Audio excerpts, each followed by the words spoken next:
Jonathan Mitchell's Italian leather shoes echoed against the marble foyer as he stepped through the front door of his Westchester estate at 3:47 p.m., exactly 18 months and 3 days since the phone call that shattered his world at that same cursed time. The house should have been silent. Grace always took the twins to their therapy appointments on Wednesdays, but voices drifted down from upstairs, unfamiliar voices mixing with his son's laughter. His jaw clenched. After everything he'd been through, losing Sarah, fighting to keep Tyler and Mason stable, building walls high enough to protect what remained of his family, someone had invaded his sanctuary. Jonathan climbed the stairs 2 at a time, his heartbeat drowning out rational thought. The voices grew clearer as he approached the boy's bedroom. A woman's voice, gentle but firm, saying words that made his blood freeze. "Now close your eyes and tell Mommy what made you happy today." His hand gripped the doorknob. What he was about to discover would either destroy his carefully constructed world or force him to confront the truth he'd been running from since that October night when everything ended. Leave a like and share your thoughts in the comments along with the city you're watching from now. Let's continue with the story. The Mitchell estate had always been Jonathan's sanctuary from the chaos of corporate life, but in the 18 months since Sarah's death, it had become something else entirely. A mausoleum of memories he couldn't bear to face. Built in the 1920s by a railroad magnate, the sprawling Westchester County mansion sat on 12 acres of carefully manicured grounds, its Georgian facade and towering columns projecting the kind of old-money respectability that Jonathan's tech fortune had bought but never quite earned. Inside, the house told 2 stories. The public spaces, the marble-floored foyer with its crystal chandelier, the mahogany-paneled study where he conducted video conferences with investors in Tokyo and London, the formal dining room that seated 16, remained pristine, professionally maintained by a staff who moved through the rooms like ghosts, preserving a life that no longer existed. But venture upstairs, past the oil portraits of previous owners and the Persian runners that muffled footsteps, and the true state of the Mitchell family became apparent. Jonathan's master bedroom suite remained exactly as it had been the night Sarah died, her reading glasses still folded on the nightstand, her silk robe hanging behind the bathroom door, her half-finished crossword puzzle book marking October 15th like a tombstone. The boys' rooms reflected their father's well-intentioned but emotionally distant approach to parenting. Tyler and Mason's bedroom was a showcase of expensive toys, remote-controlled helicopters that had never been flown, elaborate train sets still in their boxes, shelves lined with educational games that promised to develop critical thinking skills and emotional intelligence. Everything a grieving millionaire thought 6-year-old boys might need, except the one thing they actually required: a father who could teach them how to process loss without drowning in it. Jonathan himself had become a master of the art of functional numbness. Up at 5 a.m. for conference calls with his Singapore office, protein shake and financial reports for breakfast. 90 minutes on the Peloton in his home gym while watching CNBC. Shower, expensive suit, and off to his Manhattan headquarters, where the demands of running Mitchell Dynamics, a cybersecurity firm he'd built from nothing into a billion-dollar enterprise, provided blessed distraction from the silence that waited for him at home. He told himself he was modeling resilience for Tyler and Mason, teaching them that life continued even after devastating loss. What he was actually modeling was avoidance, the wealthy man's version of drinking himself to sleep, burying grief under layers of productivity and financial success until the pain became background noise, always present but never acknowledged. The irony wasn't lost on him that he'd built his fortune protecting other people's data while being completely unable to protect his own family from the random cruelty of drunk drivers in October rain. Jonathan burst through the bedroom door like a man possessed, his 6-foot frame filling the doorway as his dark eyes swept the scene before him. Grace knelt on the Persian rug between his sons' beds, her auburn hair catching the afternoon light streaming through the bay windows. Tyler and Mason sat cross-legged before her, their small hands folded in their laps, faces peaceful in a way he hadn't seen since before the accident. "What the hell do you think you're doing?" The words exploded from his throat, raw and sharp enough to make both boys flinch. Grace's head snapped up, her green eyes meeting his with a calmness that only fueled his rage further. "Mr. Mitchell," she said, rising gracefully to her feet, her voice steady despite the storm brewing in his expression. "You're home early. Don't." He held up a trembling hand, his wedding ring catching the light like an accusation. "Don't you dare deflect this. I heard what you were saying. I heard you telling my sons to talk to their dead mother." Tyler scrambled to his feet, his 6-year-old voice cracking with emotion. "Daddy, she wasn't doing anything bad. She was just—" "Tyler, go to your room. Both of you. Now." Jonathan's voice carried the authority that commanded boardrooms and silenced executives, but his sons didn't move. Instead, Mason stood beside his twin, small chin raised in defiance. "She helps us remember Mommy's voice," Mason whispered, tears pooling in eyes that mirrored Jonathan's own. "She helps us not be scared." Grace stepped forward, positioning herself slightly between Jonathan and the children. "Mr. Mitchell, perhaps we could discuss this privately." "There's nothing to discuss." Jonathan's hands clenched into fists at his sides. "You've been in my home for 3 months. 3 months I trusted you with my children, and this is what you do? Fill their heads with fantasies? Make them believe they can communicate with the dead? That's not what I was doing." Grace's voice remained infuriatingly calm, but Jonathan caught the slight tremor in her hands as she smoothed down her simple blue dress. "I was teaching them that love doesn't die, Mr. Mitchell. That it's okay to remember, to speak their feelings, to honor their mother's memory." "By pretending she can hear them?" Jonathan's laugh was bitter, hollow. "By giving them false hope that somehow, somewhere, Sarah is listening to their bedtime stories?" The boys pressed closer to Grace, and she instinctively placed protective hands on their shoulders. "Children process grief differently than adults. They need—" "Don't lecture me about my own sons!" Jonathan's voice cracked like a whip. "Don't you dare stand there and tell me what they need. I've spent 18 months putting the pieces of our lives back together. 18 months of therapy appointments and sleepless nights and trying to help them understand that their mother is never coming home. And you undermine everything with your sentimental nonsense." "Daddy, stop yelling at her." Tyler's voice rose to a wail. "She's nice to us. She makes the scary dreams go away." "Yeah," Mason added, his small frame shaking with the force of his emotions. "She sings Mommy's songs and tells us stories about when Mommy was little and—" "Enough!" Jonathan roared, and this time both boys recoiled. Grace immediately knelt, pulling them against her, her eyes never leaving Jonathan's face. "You're scaring them," she said quietly, and something in her tone cut through his rage like ice water. "Look at them, Mr. Mitchell, really look." Jonathan's gaze fell to his sons, huddled against this woman he barely knew, seeking comfort from her instead of him. The sight twisted something deep in his chest, but he pushed the feeling down, buried it beneath 18 months of practiced numbness. "They're scared because you've confused them," he said, his voice dropping to a dangerous whisper. "You've made them believe in fairy tales instead of helping them accept reality." Grace stood slowly, her movements deliberate and careful. "The reality is that their mother loved them. The reality is that love doesn't disappear when someone dies.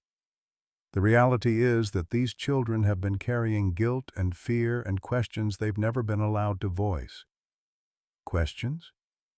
Jonathan's eyebrows shot up. "What questions?" "Ask them," Grace said simply. Ask them what they remember about that night. Ask them what they've been afraid to tell you. The room fell silent except for the soft ticking of the antique clock on the mantel, the clock Sarah had inherited from her grandmother, the clock that had stopped working the night she died and somehow started again the day Grace arrived. Jonathan looked from Grace to his sons, seeing something in their faces he'd missed, something that made his chest tight with a fear that had nothing to do with anger. "Get out," he said finally, his voice barely above a whisper. "Pack your things and get out of my house. You're fired." The silence that followed Jonathan's dismissal stretched like a taut wire ready to snap. Grace stood motionless for a moment, her hands still resting protectively on the boy's shoulders, her face pale but composed. Tyler's quiet sobs filled the room, while Mason stared at his father with a mixture of confusion and betrayal that cut deeper than any boardroom confrontation Jonathan had ever endured. "Please don't make her go, Daddy," Tyler whispered, his voice barely audible. "She's the only one who understands." Grace gently disentangled herself from the children and faced Jonathan directly. "Before I leave, there's something you need to know." Her voice carried a weight that made Jonathan's anger falter for the first time since he'd entered the room. "I don't want to hear." "I was there that night." The words dropped into the room like stones into still water, creating ripples that seemed to touch every corner. October 15th, St. Mary's Hospital. "Emergency room." Jonathan's face went ashen. The date was seared into his memory, the night that divided his life into before and after, the night when a drunk driver ran a red light and turned his world to ash. "What are you talking about?" His voice was barely a whisper now, all the fire gone out of it. Grace reached into her pocket and pulled out a small plastic hospital bracelet, the kind worn by medical staff. The name read G. Thompson, RN, Pediatric Emergency. "I was the nurse who tried to save your wife." The room tilted on its axis. Jonathan gripped the doorframe to steady himself as memories crashed over him. The sterile smell of the hospital, the endless hallway where he'd paced for 3 hours, the kind-eyed nurse who'd brought him coffee and told him they were doing everything they could. "You," he breathed. "You were the one who held her hand when she asked about the boys.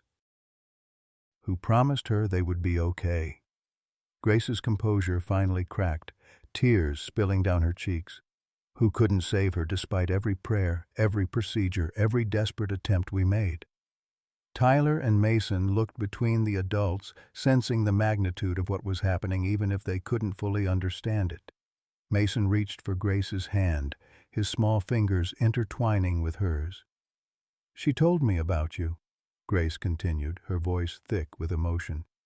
"In those final moments, she made me promise to watch over Tyler and Mason if anything happened to her. She was worried about how you would cope, how the boys would heal without her." Jonathan's legs gave out.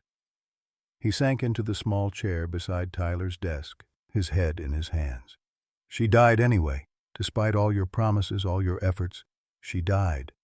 "Yes," Grace said simply. "And I've carried that weight every single day since." When I saw the job posting for a caregiver, when I learned it was for Sarah Mitchell's children, I knew I had to try. Not to replace her. No one could ever do that. But to honor the promise I made to a dying mother. The boys moved closer to their father, Tyler placing a tentative hand on Jonathan's knee. "Daddy, are you okay?" Jonathan looked up, seeing his sons through a haze of tears he hadn't allowed himself to shed in 18 months. "Grace," he said, his voice raw. "Why didn't you tell me? Why didn't you say who you were? Would you have hired me if you'd known? The nurse who was there when your wife died? Or would you have blamed me, like I blame myself every night since?" The question hung in the air, unanswered and unanswerable. Jonathan knew the truth. He would have slammed the door in her face, would have seen her as a painful reminder rather than the answer to his wife's final prayer. "She really asked you to watch over us?" Mason's small voice broke the silence. Grace knelt down to his level. She did, sweetheart. She loved you both so much that even in her final moments, all she could think about was making sure you'd be okay. The revelation hung in the air like smoke from a dying fire, changing everything and nothing all at once. Jonathan sat hunched in the small chair, his expensive suit wrinkled, his carefully constructed world crumbling around him. Grace remained kneeling between his sons, her confession having stripped away the last of her professional composure. "I need you to leave," Jonathan said finally, his voice hollow. "I need time to think." Grace nodded, understanding. She kissed both boys on their foreheads, whispering promises that she would see them soon, promises that felt like lies even as she spoke them. Tyler clung to her hand until the last possible moment, his small fingers reluctant to let go of the only stability he'd known since his mother's death. After Grace's footsteps faded down the marble staircase, after the front door clicked shut with devastating finality, Jonathan found himself alone with his sons in a silence that felt suffocating. The boys sat on Tyler's bed, holding hands in the way they did when they were scared, watching their father with eyes that seemed far too old for their 6-year-old faces. "Are you going to make her go away forever?" Mason asked, his voice small and broken. Jonathan looked at his son, really looked, and saw something that made his chest tighten with recognition. It was the same hollow expression he'd worn for the past 18 months, the look of someone who'd learned that the people you love can disappear without warning. "I don't know," he answered honestly, because in that moment he truly didn't. The next 3 days passed like a fever dream. Jonathan hired a temporary nanny through an agency, Mrs. Henderson, a stern woman in her 60s with impeccable references and no tolerance for what she called nonsense. She arrived Monday morning with a clipboard full of schedules and rules, transforming the house back into the sterile, organized environment Jonathan thought he'd wanted. But Tyler stopped eating. Mason started wetting the bed again. Both boys retreated into a silence that reminded Jonathan too much of his own coping mechanisms. They went through the motions of their daily routines like sleepwalkers, responding to questions with nods or shrugs, their earlier progress evaporating like morning mist.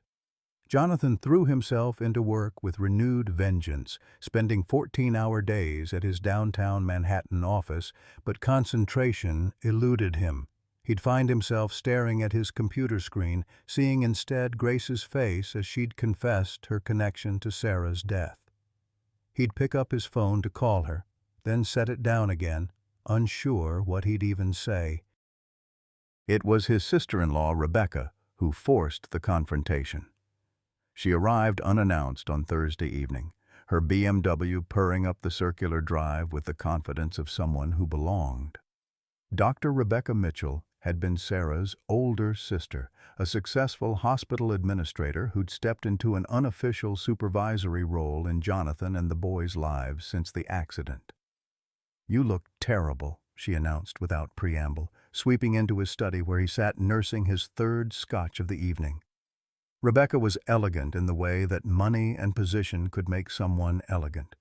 Her blonde hair perfectly styled, her charcoal suit expensive but conservative, her entire presence radiating the kind of controlled authority that had made her one of the youngest department heads in St. Mary's history.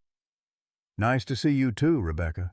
Jonathan didn't look up from the financial reports scattered across his mahogany desk.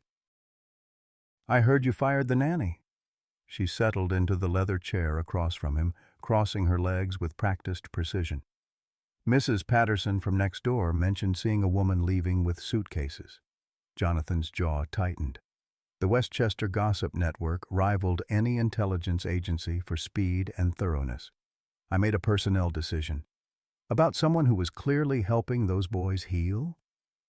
Rebecca's voice carried the crisp efficiency of someone accustomed to making life and death decisions. "Jonathan, I've been watching Tyler and Mason these past few months. They were finally starting to come out of their shells. finally beginning to process their grief in healthy ways. She was filling their heads with fantasies about talking to dead people. Rebecca was quiet for a long moment, studying him with the analytical gaze that had made her so effective in her medical career. Is that really what bothers you? Or is it that she was helping them grieve in a way you haven't been able to? The accusation hit like a physical blow. Jonathan's head snapped up, his dark eyes flashing with anger. Don't psychoanalyze me, Rebecca. I've been doing everything I can for those boys. Have you? She leaned forward, her voice gentling slightly. When was the last time you talked to them about Sarah? Really talked, not just the sanitized version about how Mommy went to heaven and we should remember the good times. They're 6 years old. They don't need the brutal details of— They were there, Jonathan. Rebecca's words cut through his protest like a scalpel. They remember more than you think. Children always do. The Scotch glass slipped from Jonathan's suddenly nerveless fingers, amber liquid splashing across the scattered papers. What are you talking about? The night of the accident. You think they were asleep the whole time? But trauma has a way of burning memories into a child's mind. They remember the sirens, the phone calls, the way you looked when you came home from the hospital. Rebecca's professional composure slipped for just a moment, revealing the grief she kept carefully controlled. They've been carrying questions and fears you haven't even begun to address. Jonathan stood abruptly, pacing to the tall windows that overlooked the estate's manicured grounds. In the distance, he could see the playground Sarah had insisted on installing, swings and slides that had sat empty for months, another painful reminder of the life they'd planned that would never be. Grace said something similar, he admitted quietly. She said I should ask them what they remember. Grace? Rebecca's tone sharpened with professional interest. That was the nanny's name? Grace Thompson. She claimed to be— Jonathan turned back to face his sister-in-law, seeing something flicker across her features that he couldn't quite identify. She claimed to be the nurse who treated Sarah in the emergency room. The silence that followed was deafening. Rebecca's face went absolutely white, her carefully applied makeup suddenly stark against her pallor. When she spoke, her voice was barely a whisper. Grace Thompson? You know her? Rebecca's hands trembled as she reached for her purse, fumbling through it with uncharacteristic clumsiness. She pulled out her phone, scrolling through something with fingers that shook slightly. What did she look like? Jonathan's confusion deepened at the urgency in her voice. Auburn hair, green eyes, about 5'6". Pretty, in an understated way. Why? Rebecca, what's wrong? But Rebecca was staring at her phone screen with an expression of pure horror. Oh, God, she breathed. Oh, God, Jonathan, what have you done? What are you talking about? Rebecca looked up at him, her face a mask of anguish. I know Grace Thompson. I know exactly who she is. She turned the phone toward him, showing a staff directory page from St. Mary's Hospital. She wasn't just any nurse, Jonathan. She was the charge nurse in pediatric emergency. She was— Rebecca's voice broke. She was the best we had. Jonathan sank into his chair, the weight of understanding beginning to settle on his shoulders like lead. Was? She quit the day after Sarah died. Rebecca's professional mask was completely gone now, replaced by raw emotion. Turned in her badge, cleaned out her locker, and disappeared. We tried to reach her, tried to convince her to stay, but she just vanished. Why? Rebecca was quiet for so long that Jonathan wondered if she'd heard the question. When she finally spoke, her voice carried the weight of 18 months of carefully buried guilt. Because she blamed herself. Because she worked on Sarah for 4 hours straight, refused to give up even when the doctors called it. Because she made promises to a dying woman that she couldn't keep. Rebecca wiped tears from her cheeks with the back of her hand. And because I blamed her too. The admission hung between them like a physical presence. Jonathan felt the world shift again. Pieces of a puzzle he hadn't known existed suddenly clicking into place. You blamed her for Sarah's death? I was Sarah's sister.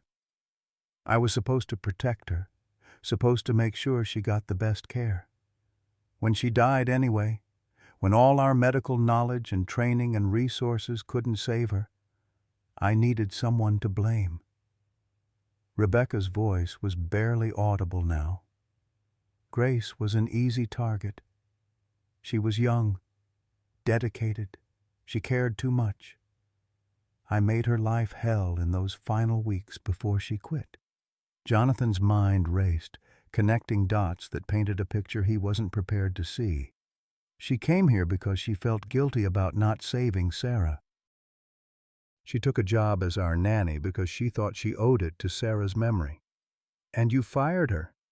Rebecca's words weren't an accusation, just a statement of devastating fact. The one person who understood your boy's grief because she'd been carrying her own guilt all this time. The one person who could help them heal because she needed healing too. From upstairs came the sound of crying, not the dramatic wails of a temper tantrum, but the quiet, hopeless sobs of children who'd learned that loss was inevitable. Jonathan and Rebecca both looked toward the ceiling, hearing in those muffled sounds the echo of their own failures. I have to find her, Jonathan said, already reaching for his phone. Jonathan, wait. Rebecca's voice stopped him. There's something else you need to know. Something about that night, about the accident. The way she said it made Jonathan's blood run cold. What about it? Rebecca's face crumpled completely then, 18 months of carefully maintained composure finally breaking apart. I should have caught it. The symptoms Sarah was showing in the weeks before the accident, the headaches, the dizziness, the memory lapses, they were classic signs of post-concussion syndrome from that fall she took at Tyler's soccer game. Rebecca, what are you saying? I cleared her to drive that night. Sarah came to me, worried about the symptoms, and I told her it was just stress. I told her she was fine. Rebecca's voice broke completely. If I'd done a proper neurological workup, if I'd ordered the right tests, I would have found the brain swelling. I would have known she was at risk for seizures. The truth hit Jonathan like a freight train. She had a seizure while driving. The crash investigation showed she never braked, never tried to avoid the collision. The other driver was drunk, yes, but Sarah... Rebecca couldn't finish the sentence. Sarah was impaired too, because you missed the diagnosis. Rebecca nodded, unable to speak. The guilt she'd been carrying, the blame she'd displaced onto Grace, the professional reputation she'd maintained while a young nurse destroyed herself with misplaced responsibility, it all came crashing down in that moment. Jonathan stood slowly, his movements careful and deliberate. Does Grace know? No. The neurological findings were buried in the autopsy report. The insurance companies were happy to blame the drunk driver entirely. It was easier for everyone if the truth stayed hidden. Everyone except Grace, who's been destroying herself for 18 months thinking she failed to save a patient who was already dying. The boys' crying had stopped, replaced by an ominous silence that made both adults look toward the stairs. In that quiet, Jonathan heard the echo of his own words from 3 days ago. You're fired. He'd dismissed the one person who could help his children heal, the one person who'd loved Sarah enough to sacrifice her career and her peace of mind to honor a deathbed promise.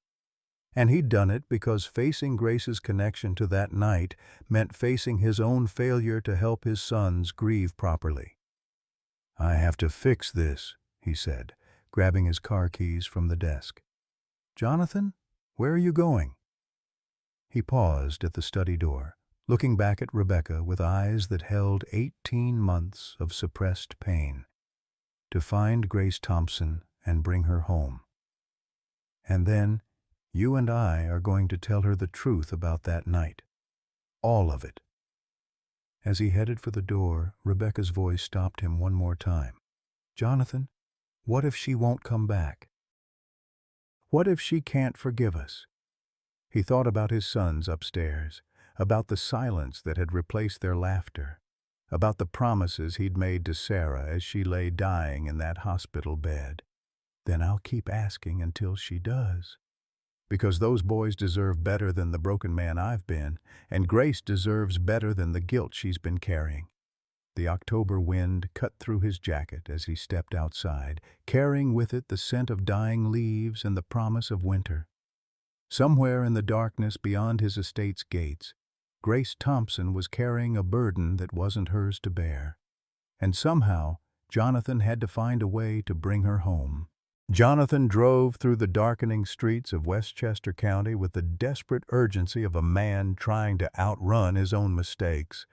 The BMW's headlights cut through the October twilight as he navigated toward the modest apartment complex where his private investigator had tracked Grace's address 3 days earlier. His hands gripped the steering wheel so tightly his knuckles had gone white, and Rebecca's revelations echoed in his mind like accusations he couldn't escape. Grace had been the best pediatric nurse at St. Mary's. She'd quit because she blamed herself for Sarah's death. And Rebecca had been covering her own negligence for 18 months while Grace destroyed herself with misplaced guilt. The Willowbrook apartment sat in a working-class neighborhood 20 minutes from his estate, a world away from the manicured lawns and iron gates that defined his daily existence. Jonathan had never been here before, had never needed to venture into the spaces where people like Grace lived, people who chose service over profit, who measured success in saved lives rather than stock options. He found her apartment number and climbed the external staircase to the second floor, his expensive shoes echoing off the metal steps. Through the thin walls he could hear the sounds of ordinary life. Televisions murmuring, children laughing, the domestic symphony of families going about their evening routines. It struck him suddenly how isolated his own life had become, how the wealth that was supposed to protect his family had instead walled them off from the very connections that might have helped them heal. Grace's apartment door was painted a cheerful yellow, with a small wreath of autumn leaves hanging below the peephole.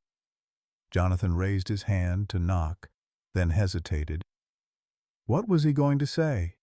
How did you apologize for 18 months of misdirected anger? How did you explain that you'd fired someone for the crime of caring too much? Before he could lose his nerve, he knocked. The silence that followed stretched for so long he wondered if she wasn't home. Then he heard soft footsteps, and the deadbolt turned with a quiet click. The door opened just a crack, revealing one green eye and a sliver of Grace's face. Mr. Mitchell? Her voice was carefully neutral, professionally polite in the way of someone who'd spent years perfecting the art of staying composed under pressure. What are you doing here? I need to talk to you, please. Grace studied him through the narrow opening, taking in his rumpled appearance, the exhaustion etched in the lines around his eyes, the desperate edge to his voice. After a moment, she stepped back and opened the door wider. You can come in. But I'm not going back, if that's what this is about. Jonathan stepped into the small apartment and was immediately struck by how completely it reflected the woman who lived here. The space was modest but warm, filled with photographs of children, not her own, he realized, but patients she'd cared for over the years. Medical textbooks shared shelf space with children's literature, and a small desk in the corner was covered with papers that looked like job applications. You're looking for a new position, he observed, nodding toward the desk. I have to work. Grace closed the door and leaned against it, maintaining distance between them. She wore jeans and a simple sweater, her auburn hair pulled back in a ponytail that made her look younger and more vulnerable than the composed professional he'd known. I've been living off savings since you fired me, but that won't last much longer. The accusation in her voice was subtle but unmistakable. Jonathan had cost her not just a job, but the stability she'd been trying to rebuild after destroying her nursing career. He deserved her anger, but seeing the careful way she held herself, The wariness in her eyes made him realize how much damage his dismissal had done. "I was wrong." The words came out rougher than he'd intended, scraped raw by 18 months of suppressed emotion. "About everything. About you, about what you were doing with the boys, about why you took the job." Grace crossed her arms over her chest, a protective gesture that spoke to the vulnerability she was trying to hide. "Which part were you wrong about exactly? The part where you accused me of filling your children's heads with fantasies? Or the part where you threw me out of your house like I was some kind of threat?" "All of it." Jonathan ran a hand through his hair, the careful styling he maintained for board meetings long since destroyed. "I talked to Rebecca tonight. She told me about the night Sarah died, about what really happened." Something shifted in Grace's expression, a flicker of pain so deep it made Jonathan's chest tighten with recognition. "What did she tell you?" "That you were the charge nurse. That you worked on Sarah for 4 hours. That you quit the next day because you blamed yourself for not being able to save her." Jonathan took a step closer, then stopped when he saw Grace flinch. "She also told me why you really quit." Grace's face went pale. "I don't know what you mean." "She told me how she treated you after Sarah died, how she made you feel like her death was your fault when you'd done everything humanly possible to save her." Jonathan's voice carried 18 months of misdirected anger, now finally finding its proper target. "She told me she needed someone to blame and you were convenient." The composure Grace had maintained cracked, tears spilling down her cheeks before she could stop them. "I should have done more. I should have found something, some procedure, some medication. You should have been supported by your colleagues, not blamed for a tragedy that was beyond anyone's control." Jonathan's voice gentled, seeing in her breakdown the grief he'd been running from for 18 months. "Grace, Sarah didn't die because you failed her. She died because life is sometimes brutal and unfair, and no amount of medical training can change that."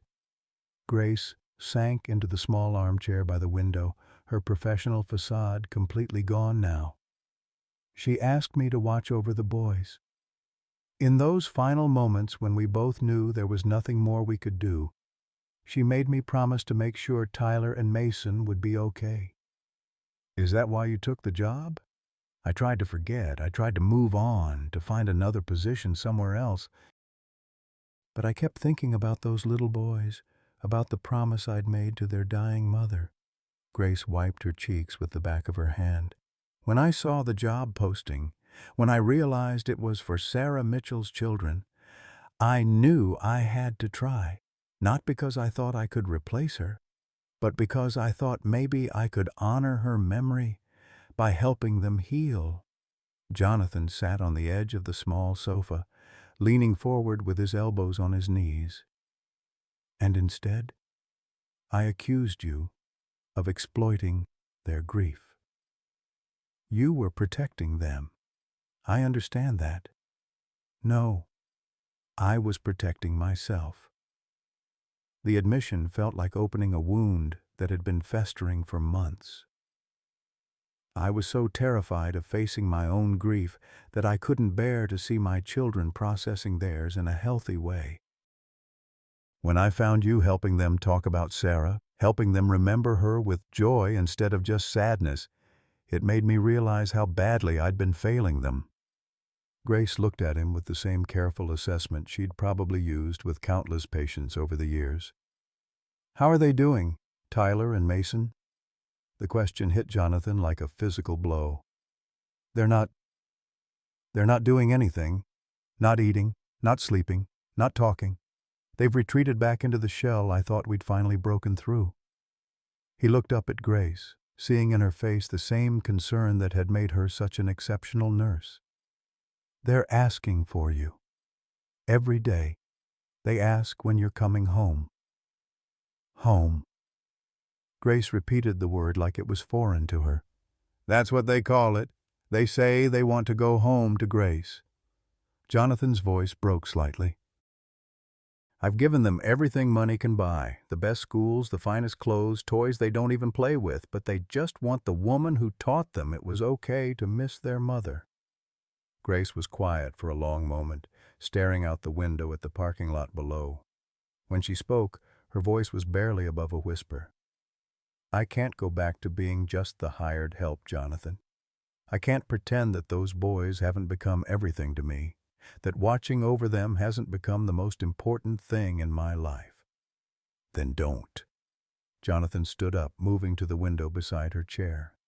"Come back as family. Come back as the person Sarah asked to watch over her children. Come back as the woman who's been healing our broken hearts without even realizing it." Grace looked up at him, hope and fear warring in her green eyes. "What are you saying?" "I'm saying that somewhere between your first day in our house and the moment I stupidly fired you, you stopped being the nanny and became something none of us expected." Jonathan knelt beside her chair, his voice urgent with 18 months of suppressed emotion. "You became the missing piece of our family." Grace returned to the Mitchell estate the next morning, but the homecoming Jonathan had envisioned quickly devolved into something far more complicated and painful than either of them had anticipated. The boys' joy at seeing her was immediate and overwhelming. Tyler launched himself into her arms before she'd even stepped fully through the front door, while Mason clung to her leg with a desperation that spoke to the depth of his abandonment fears. But their happiness was short-lived. Within hours of Grace's return, Rebecca arrived unannounced, her face a mask of barely controlled panic. She swept into the house with the authority of someone accustomed to crisis management, but Jonathan could see the tremor in her hands, the way her usually perfect composure had developed hairline cracks. "We need to talk," Rebecca announced, her voice carrying the crisp efficiency that had made her a respected hospital administrator. "All of us," including Grace. They gathered in Jonathan's study, the same room where 24 hours earlier Rebecca had confessed her role in Sarah's death. But now, with Grace sitting across from her, Rebecca's guilt had transformed into something more dangerous: desperation. "There's been a development," Rebecca began, her hands clasped so tightly in her lap that her knuckles had gone white. "The hospital board is conducting an internal review of patient deaths from the past 2 years. They're looking specifically at emergency room protocols and outcomes." Grace's face went pale. "They're investigating Sarah's case?" "Among others." Rebecca's professional mask slipped for just a moment, revealing the terror beneath. "If they dig deep enough, if they order a complete review of the medical records and treatment decisions—" "They'll find your mistake," Jonathan finished, understanding dawning with sickening clarity. Rebecca nodded, unable to speak. The silence that followed was deafening, broken only by the distant sound of Tyler and Mason playing in the garden, their laughter floating through the tall windows like an echo of innocence that was about to be shattered. "What are you asking me to do?" Grace's voice was barely above a whisper, but it carried the weight of someone who'd already sacrificed everything once and was being asked to do it again. "The records show you were the attending nurse. If questions arise about treatment decisions, about why certain protocols weren't followed—" Rebecca's voice trailed off, unable to voice the full scope of what she was suggesting. Jonathan stood abruptly, his chair scraping against the hardwood floor. "You're asking her to take the blame." "Again." "I'm asking her to protect everyone involved."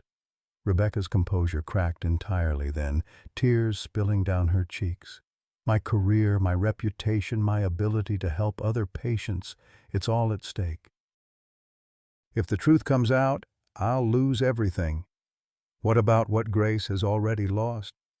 Jonathan's anger was cold, controlled, far more dangerous than the explosive rage Grace had witnessed days earlier.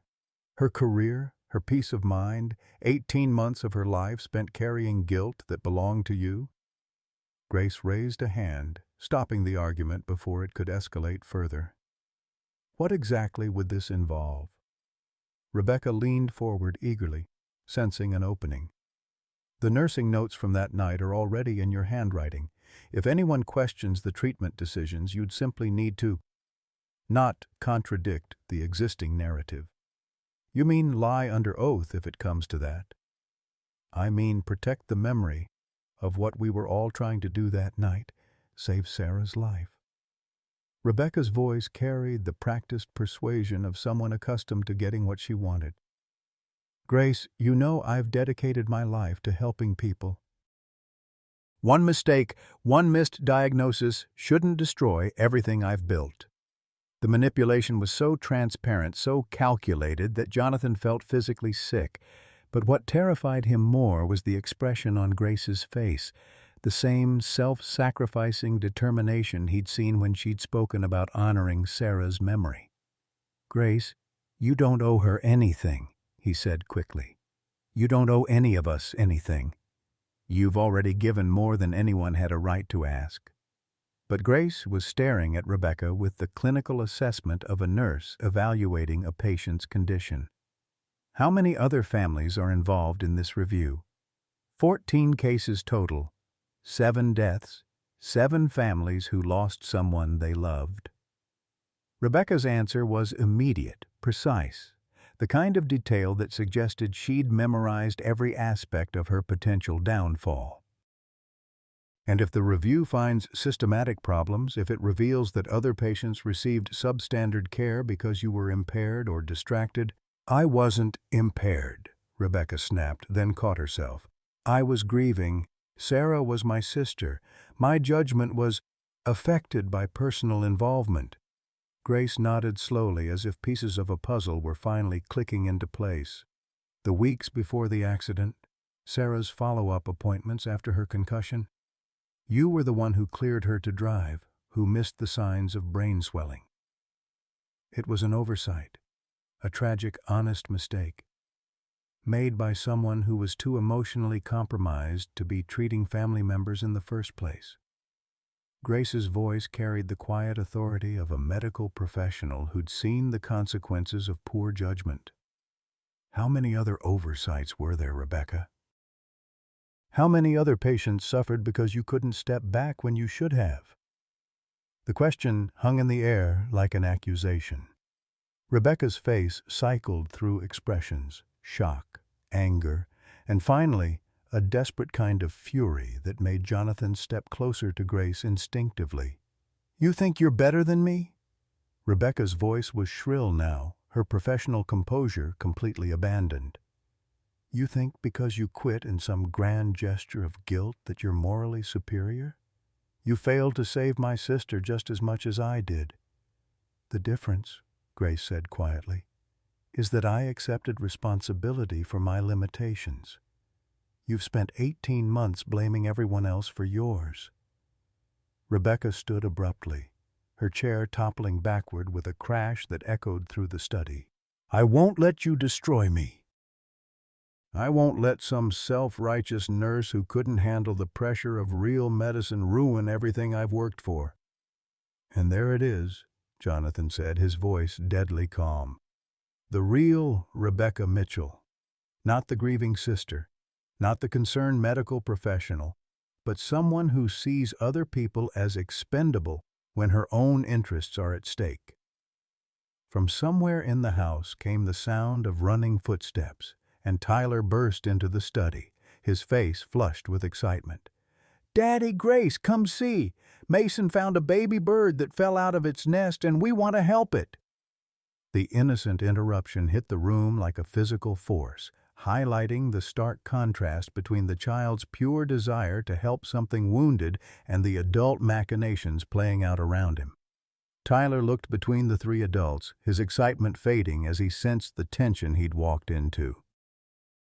Is everything okay? He asked in the small voice children use when they know something is wrong but don't understand what. Grace knelt to Tyler's level, her face transforming as she focused on the child instead of the crisis. Everything's going to be fine, sweetheart. Let's go look at that bird. But as they left the study, Jonathan caught the look Rebecca shot after them, calculating, desperate, and absolutely ruthless. He realized with sickening clarity that his sister-in-law had no intention of accepting Grace's refusal to be her scapegoat. Rebecca Mitchell was a woman who'd spent her career making life-and-death decisions, and she'd decided that Grace's reputation was an acceptable sacrifice to preserve her own. The real battle was just beginning. The baby bird died 3 hours later, despite Tyler and Mason's careful attempts to nurse it back to health.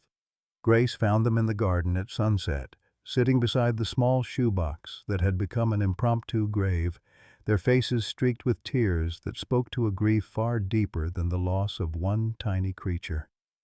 "It's not fair," Tyler whispered, his voice breaking in the way that only a child's can when confronted with the absolute injustice of death. "We tried so hard to save it."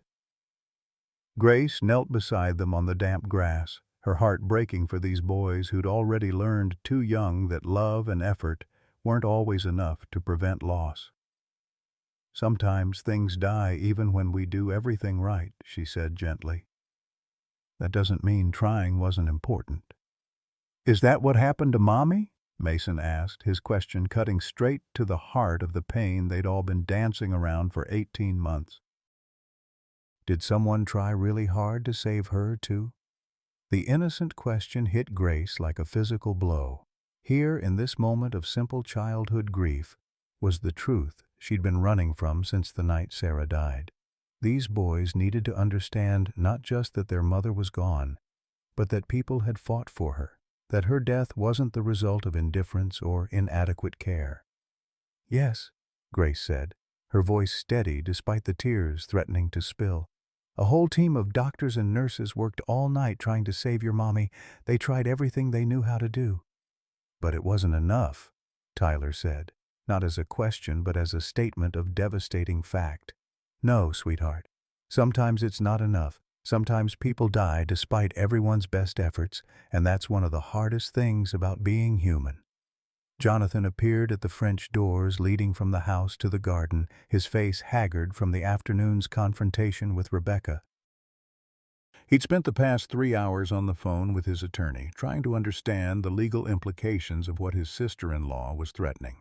The picture that emerged was uglier than he'd imagined. Rebecca had the power to destroy Grace's reputation permanently, to ensure she'd never work in healthcare again. "Boys," he called softly, "time to come inside. Grace and I need to talk." The twins looked between their father and Grace, sensing the weight of adult concerns they couldn't fully comprehend. Tyler stood first, brushing dirt from his jeans with the careful precision of a child trying to maintain some control in a world that felt increasingly chaotic. "Are you going to make Grace leave again?" he asked, his 6-year-old voice carrying an accusation that cut deeper than any boardroom confrontation Jonathan had ever endured. "No," Jonathan said quickly, then caught himself. The truth was he didn't know what was going to happen. Rebecca's threats hung over them like a storm cloud, and he was still trying to understand the full scope of what they were facing. "I'm going to try very hard to make sure Grace can stay." After the boys were settled inside with the temporary nanny, Jonathan and Grace walked the estate's perimeter in the gathering darkness. The October air carried the scent of dying leaves and wood smoke from distant fireplaces, a reminder that another winter was coming, another season of grief to navigate. "She's not going to back down," Grace said finally, breaking the silence that had stretched between them for the past 10 minutes. "Rebecca's too scared, too desperate. She'll follow through on her threats." Jonathan kicked at a pile of leaves, his expensive shoes scuffing against the carefully maintained path. "My attorney thinks we can fight it. Character witnesses, expert testimony about the standard of care you provided that night. We can build a case that shows you did everything professionally and competently, and in the process, destroy her career and reputation." Grace stopped walking, turning to face him in the amber glow of the estate's landscape lighting. "Jonathan, I've seen what happens when medical professionals turn on each other. It gets ugly fast, and everyone loses. She's the one who made the mistake. She's the one who should face the consequences. But she's also Sarah's sister, the boy's aunt. If we destroy her, we destroy their connection to their mother's family. Grace's voice carried the weight of someone who'd thought through all the implications while he'd been focused on legal strategies. Is that really what Sarah would have wanted? The question stopped Jonathan cold. In his anger at Rebecca's manipulation, in his determination to protect Grace from further injustice, he'd lost sight of the bigger picture. Sarah had loved her sister despite her flaws, had trusted her with family medical decisions, had seen something worth preserving in their relationship. So what are you saying, that we just let her get away with it? That we let her use you as a scapegoat to save her own career? Grace resumed walking, her pace slow and thoughtful. I'm saying that maybe there's a third option, something that protects the boys while still holding Rebecca accountable for her mistakes. What kind of third option? Supervised resignation. Rebecca steps down from her position, citing family obligations and grief-related stress. She agrees to undergo counseling and retraining before returning to medical practice. In exchange, the hospital review focuses on systemic improvements rather than individual blame. Jonathan stared at her. You've thought this through. I've been thinking about it since she left this afternoon. Jonathan, I know you want to fight for me, and I love you for that. But fighting isn't always the answer. Sometimes healing requires a different kind of courage. The casual way she'd said, I love you, hit Jonathan like lightning, stopping him in his tracks. Grace kept walking for a few steps before realizing he was no longer beside her. She turned back, seeing the stunned expression on his face. Grace, he said, his voice rough with emotion. Did you just— Yes, she interrupted, a flush spreading across her cheeks. I did, and I meant it. I love you, Jonathan. I love Tyler and Mason. I love the family we've become, despite all the pain and mistakes and misunderstandings. Jonathan closed the distance between them in 3 quick strides, taking her face in his hands with a gentleness that belied the intensity in his dark eyes. I love you too. God, Grace, I think I've been falling in love with you since the day you walked into our lives and started healing things I didn't even know were broken. They stood there in the lamplight, 18 months of grief and guilt and carefully guarded hope, crystallizing into something real and precious and terrifying. When Jonathan kissed her, it tasted like forgiveness and new beginnings, like the possibility that broken hearts could be made whole again. But the moment was shattered by the sound of Tyler's voice calling from the house, high and frightened. Daddy! Grace! Come quick! They ran toward the voice, finding Tyler standing in the front foyer with tears streaming down his face. Behind him, Mason sat on the marble floor, his face pale and his breathing shallow in the way that signaled an approaching panic attack. What happened? Grace immediately knelt beside Mason, her medical training taking over as she checked his pulse and breathing. A lady came to the door, Tyler said through his tears. She said she was from the hospital where Mommy died. She said Grace was in trouble and might have to go to jail. Jonathan's blood turned to ice. Where is this woman now? She left, but she gave Mason a card and told him to give it to Grace. Tyler held out a business card with trembling hands. She said Grace would know what it meant. Grace took the card, her face going ashen as she read it. It was Rebecca's business card, but on the back, in Rebecca's precise handwriting, was a message that made Jonathan's hands clench into fists. 24 hours to decide, cooperate or face the consequences. The children don't need to suffer for your pride. She came here, Jonathan said, his voice deadly quiet. She threatened my children. Grace was still focused on Mason, whose breathing had begun to normalize under her gentle care. But Jonathan could see the way her hands shook as she smoothed the boy's hair, could see the fear and resignation warring in her expression. Grace, he said urgently, look at me. We're not going to let her win. We're not going to let her use our children as weapons." "She already has," Grace whispered, her voice breaking. "Look at them, Jonathan. Look at what our adult problems are doing to these innocent boys." Tyler and Mason clung to Grace with the desperation of children who'd already lost one mother and couldn't bear the thought of losing another. In their frightened faces, Jonathan saw the true cost of the adult machinations swirling around them.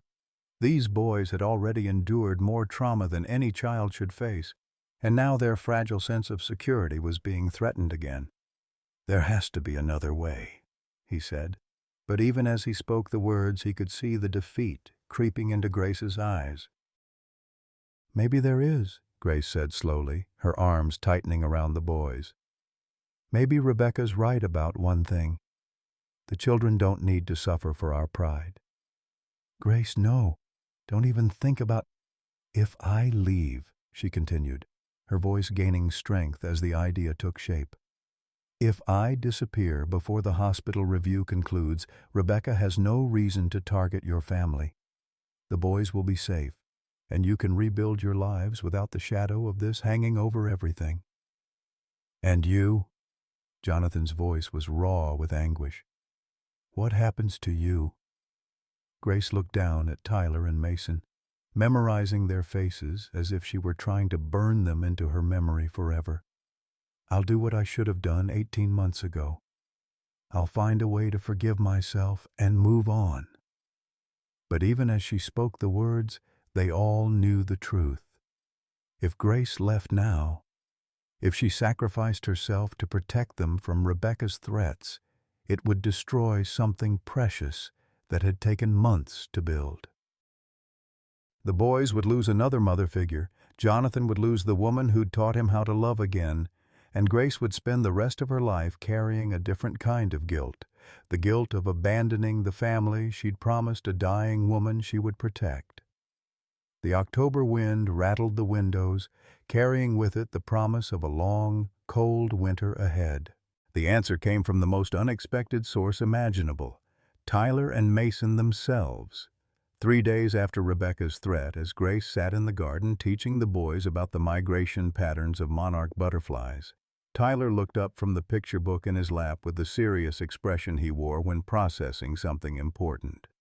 "Grace," he said, his 6-year-old voice carrying a weight that made both adults stop what they were doing. "Remember when you said that sometimes people die even when we try really hard to save them?" "Yes, sweetheart."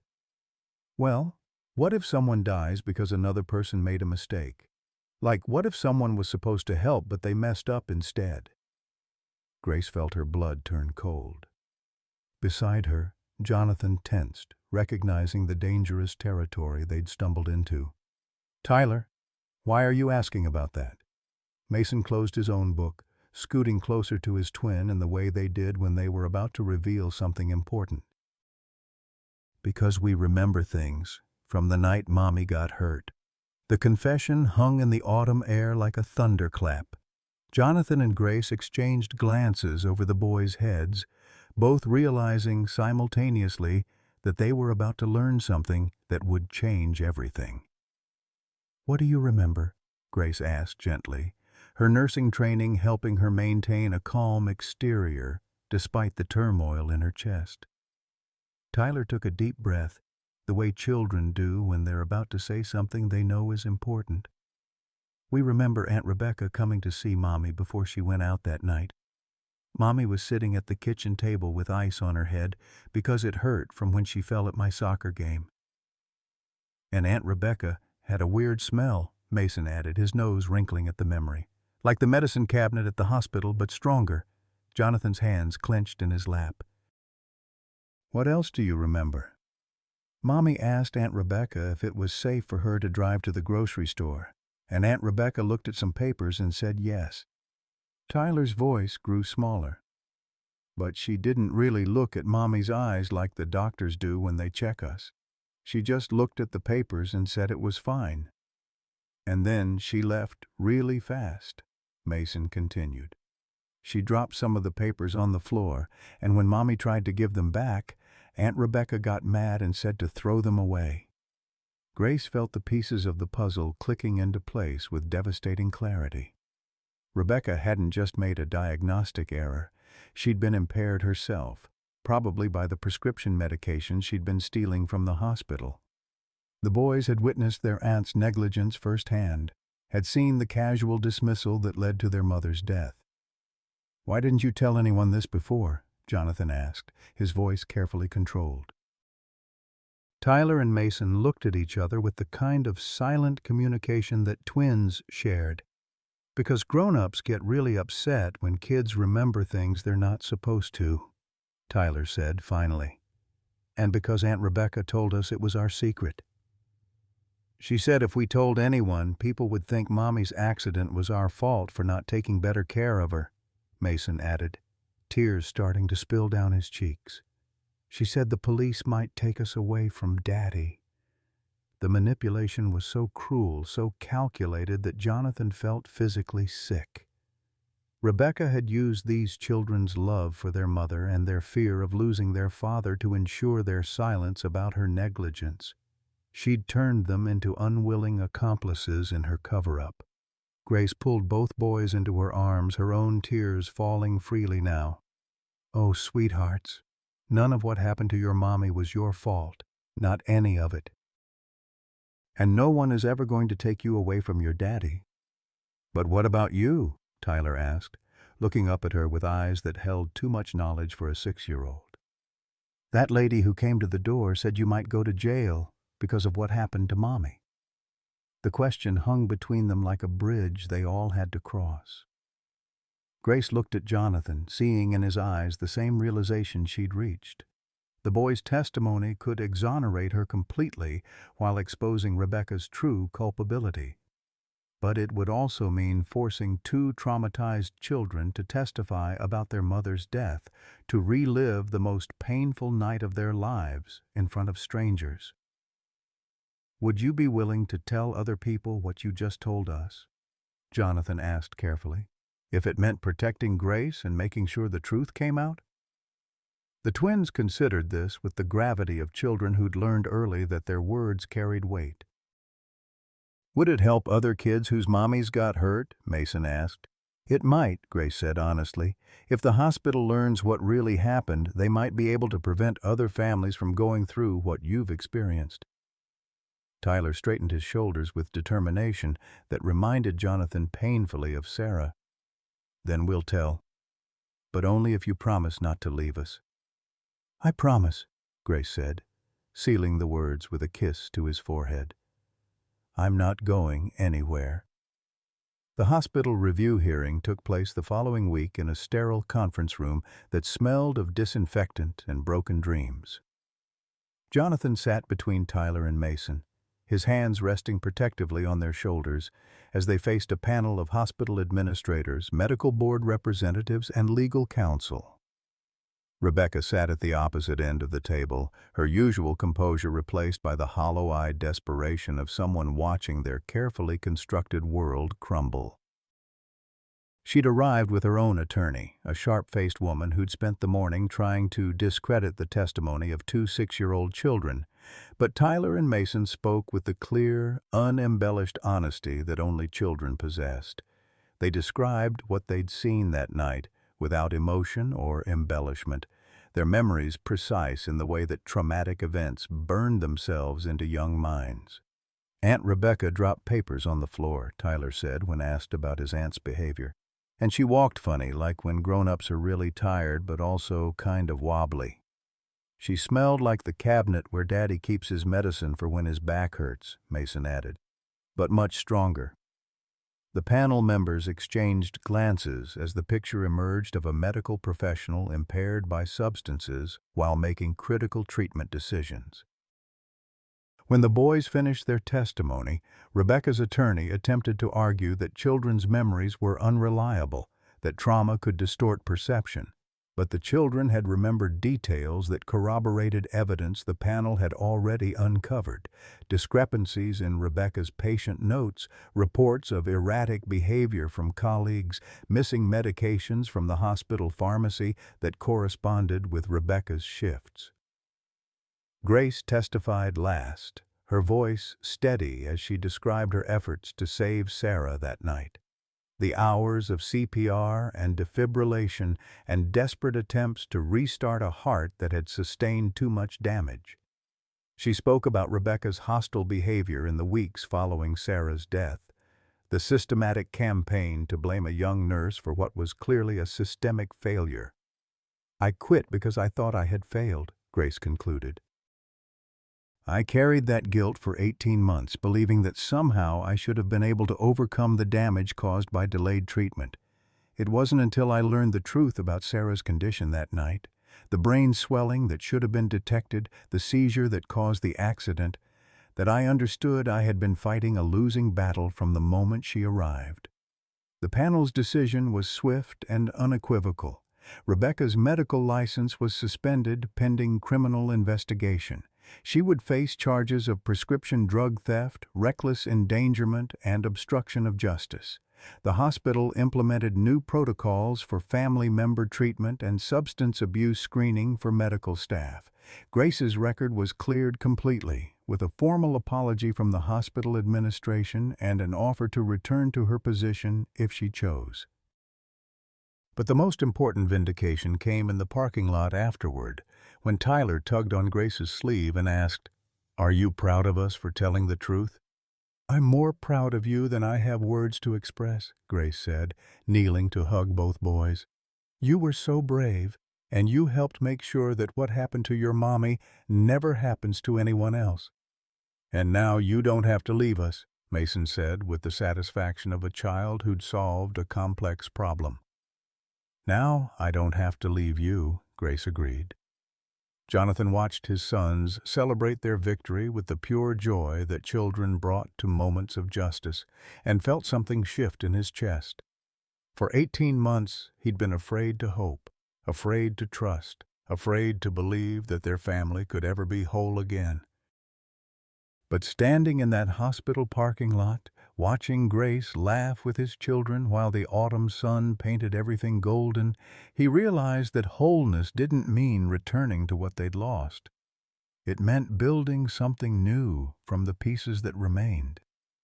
"Grace," he said, taking her hand as the boys ran ahead toward the car, "when we get home, there's something I want to ask you, something I should have asked months ago." She looked up at him, seeing in his eyes the future he was offering, not just for tonight or next week, but for all the years stretching ahead of them. "Ask me now," she said. Jonathan stopped walking, pulling her into his arms in the middle of the parking lot while Tyler and Mason cheered from beside the car. "Marry me," he said simply, "not because of gratitude or convenience, or because the boys need a mother figure. Marry me because I love you, because you've taught me that hearts can heal without forgetting, because I want to spend the rest of my life building something beautiful with you." Grace's answer was a kiss that tasted like tears and triumph, like the end of a long journey and the beginning of something extraordinary. Around them, the October wind carried the scent of possibility, of second chances, of a family that had been broken and made itself whole again through the simple, revolutionary act of choosing love over fear. 6 months later, on a crisp April morning that carried the promise of new beginnings, Grace Thompson became Grace Mitchell in a ceremony that celebrated not just their love, but the triumph of a family that had learned to heal together.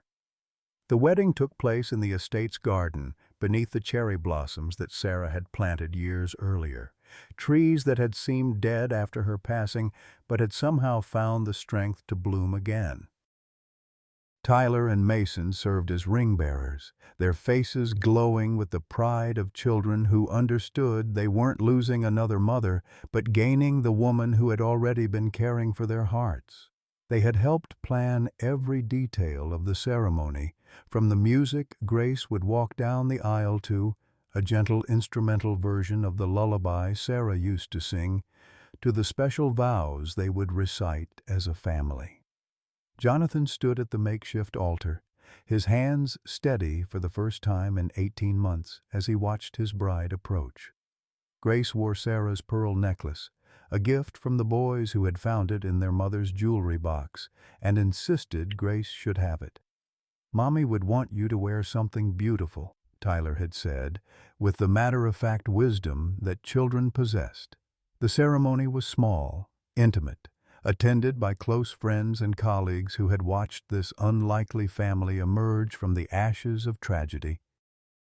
Rebecca was notably absent, currently serving a 2-year sentence for prescription drug theft and medical malpractice, but her absence felt like a weight lifted rather than a loss. Sometimes healing required cutting away what was toxic, even when it meant severing family ties.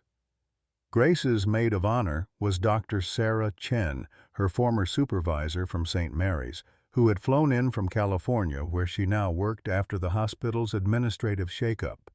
Jonathan's best man was his business partner, David, who had watched his friend transform from a workaholic, hiding from grief, into a man who left the office at 5 to help with homework and bedtime stories. "We gather today not just to celebrate a wedding," the officiant began, "but to witness the creation of a family that has learned that love doesn't replace what we've lost. It creates something new alongside it."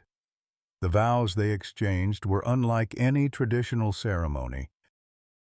Jonathan spoke first, his voice clear and strong as he looked into Grace's eyes. "Grace, you came into our lives when we were broken, and instead of trying to fix us, you taught us that broken things could still be beautiful.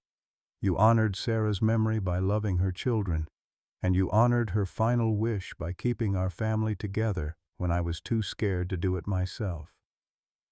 He turned to include Tyler and Mason in his words.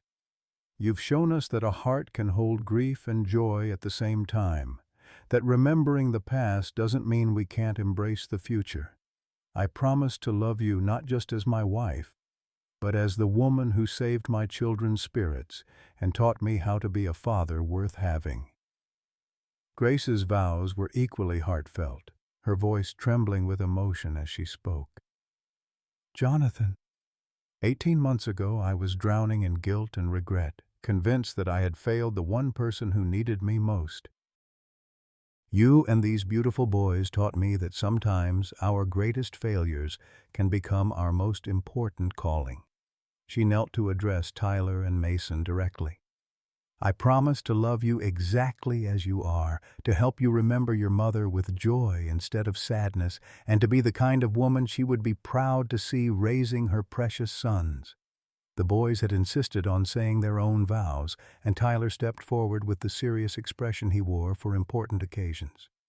"Grace, we promise to help Daddy remember to buy you flowers and to always clean our rooms without being asked too many times. And we promise to love you forever, even when you make us eat vegetables." Mason added his own commitment with the earnestness that made adults smile.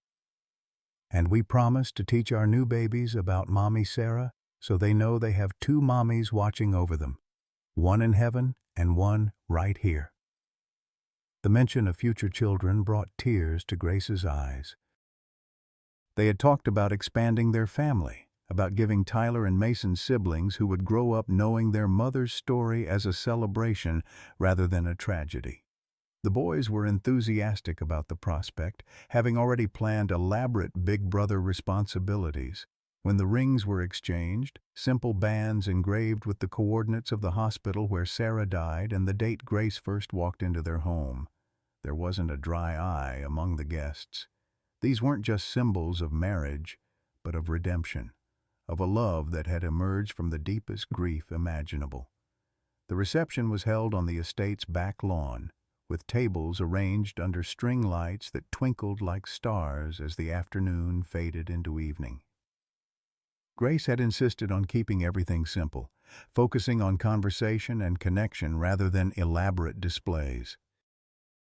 Children from Tyler and Mason's school ran between the tables, their laughter mixing with gentle jazz music and the clinking of glasses raised in toast after toast. Dr. Chen spoke about the nurse she had known before tragedy struck, painting a picture of Grace's dedication and skill that helped the guests understand what the hospital had lost when she walked away.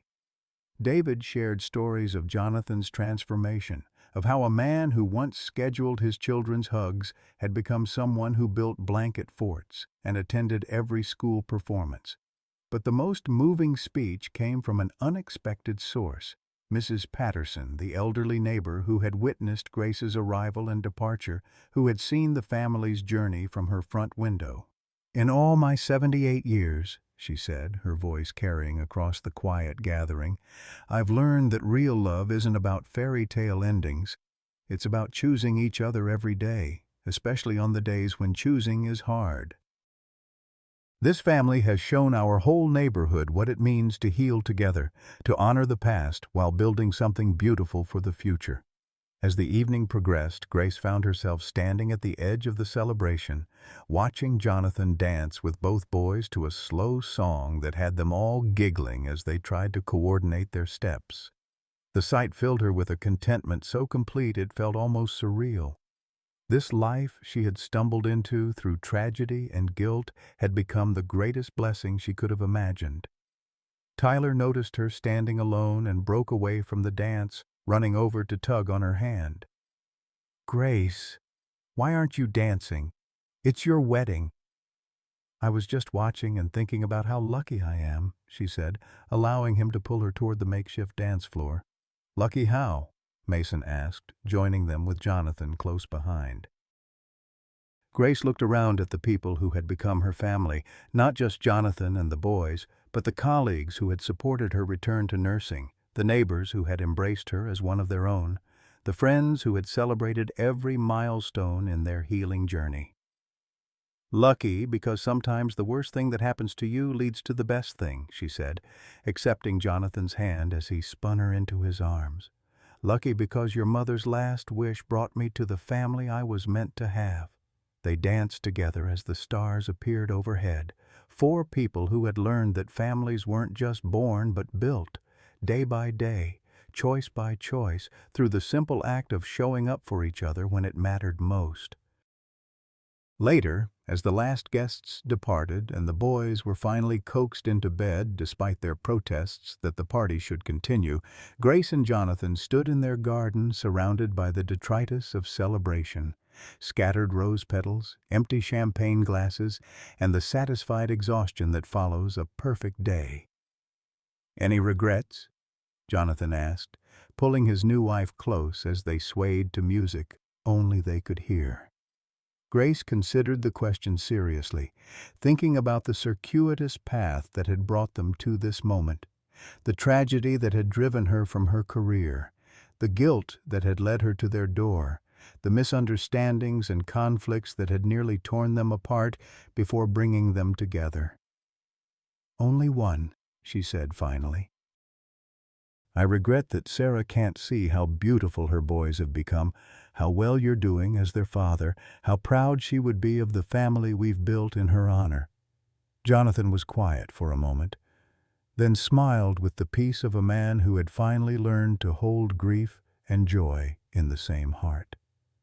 "I think she can see," he said. "I think she's been watching all along, making sure her final wish came true." Above them, the cherry blossoms released a gentle shower of white petals, carried by an evening breeze that felt like a blessing, like a whisper of approval from someone who had loved them all enough to bring them together through her dying breath. Sometimes life shatters everything we thought we knew about family, love, and second chances. Jonathan Mitchell learned this when his wife Sarah died, leaving him to raise twin boys while drowning in his own grief. When Grace Thompson arrived as their caregiver, carrying her own guilt from that tragic night, none of them expected healing to look like this: messy, complicated, and absolutely transformative. This isn't a story about replacing what we've lost, but about building something beautiful alongside our grief. It's about discovering that broken hearts can still love deeply, that children possess wisdom adults often forget, and that families aren't just born, they're chosen, day after day, through the simple act of showing up. For those of us who've learned that life's second half can hold unexpected blessings, Grace and Jonathan's journey reminds us that our deepest wounds can become our greatest strengths. Love doesn't erase the past. It creates space for healing while honoring what came before. Sometimes the most beautiful chapters of our lives begin when we thought the story was ending. Questions for engagement. Have you experienced a time when something devastating led to an unexpected blessing in your life? What would you tell someone struggling to believe that healing is possible after profound loss?